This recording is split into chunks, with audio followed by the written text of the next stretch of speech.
Bueno, bienvenidos. Hoy vamos a meternos de lleno en un tema que, la verdad, toca fibras sensibles para muchos, nuestras tradiciones. Vamos a analizar una pregunta clave. ¿Qué dice realmente la Biblia sobre algunas de esas costumbres que tanto queremos? Vayamos paso a paso para desglosar este argumento. Y aquí está la pregunta que va a ser el eje de todo nuestro análisis. Pensemos en esto. ¿Basta con tener una buena intención para que algo que empezó como pagano se vuelva santo? Para entenderlo bien, vamos a dividir este tema en 6 puntos. Primero, veremos ese versículo que a menudo se usa para justificar casi todo. Después, nos meteremos en el contexto real de lo que dijo el apóstol Pablo. Luego, hablaremos del becerro de oro y cómo esa historia aplica hoy en día. Haremos un análisis del origen de la Navidad.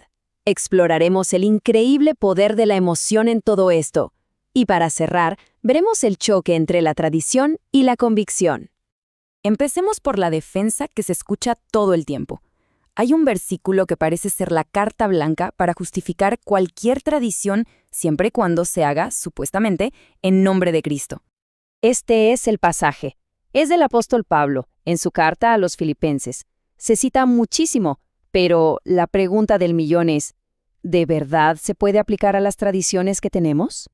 Y para responder eso, no queda de otra más que ir al contexto. ¿De qué estaba hablando Pablo realmente cuando escribió estas palabras? Y aquí está el meollo del asunto. Pablo no estaba hablando de formas de adoración ni de mezclar creencias, para nada.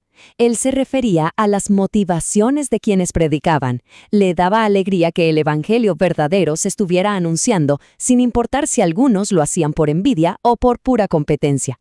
El mensaje era el correcto, aunque la intención del mensajero no lo fuera del todo. Entonces queda clarísimo. Usar este pasaje para decir que podemos adoptar tradiciones de origen pagano es sencillamente sacarlo por completo de su contexto original. No está diciendo todo se vale.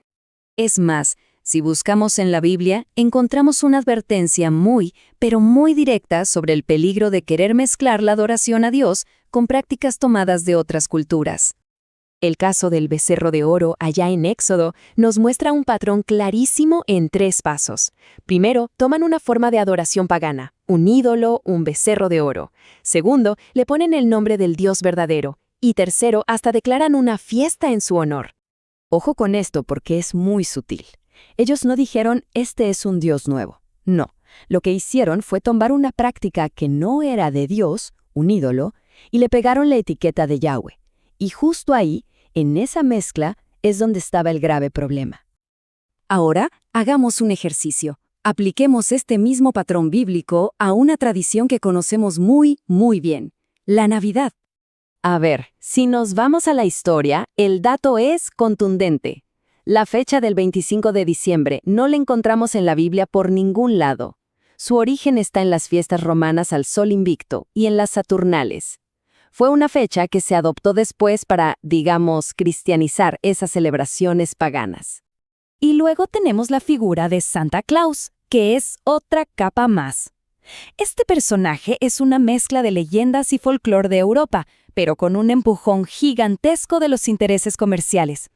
Y aquí es donde algunos trazan el paralelo con el becerro de oro. Se crea toda una narrativa alrededor de esta figura. Es omnisciente, sabe si te portas bien o mal, y además, para mantenerla, hay que mentirles a los niños. Es una historia inventada por humanos que, aunque parezca inofensiva, termina distrayendo de la verdad central. Bueno, si los orígenes son tan cuestionables, ¿por qué es tan difícil dejar estas tradiciones? La respuesta, parece ser, tiene menos que ver con la lógica y mucho más que ver con el corazón. La cosa es que estas tradiciones no se sostienen por argumentos, sino por vínculos emocionales superpoderosos, lazos que se han ido tejiendo año tras año. Y es que es toda una red de experiencias. Pensemos en la nostalgia de la niñez, el sentimiento de estar con la familia, la música, las películas que nos hacen llorar, las luces, los olores. Todo se junta para anclar estas tradiciones muy dentro de nosotros. De hecho, hasta la neurociencia nos da una pista. Todos estos rituales liberan en el cerebro químicos como la dopamina y la oxitocina, que nos hacen sentir recompensa, placer y conexión con los demás. Se crea un lazo emocional tan fuerte que a veces parece imposible de romper con un simple argumento. Y todo esto nos lleva inevitablemente a un conflicto interno, a una lucha espiritual que muchísima gente enfrenta. Al final, el dilema es este. Por un lado, tenemos la tradición. Es cómoda, está anclada a nuestras emociones, es popular y hasta tiene una industria millonaria apoyándola.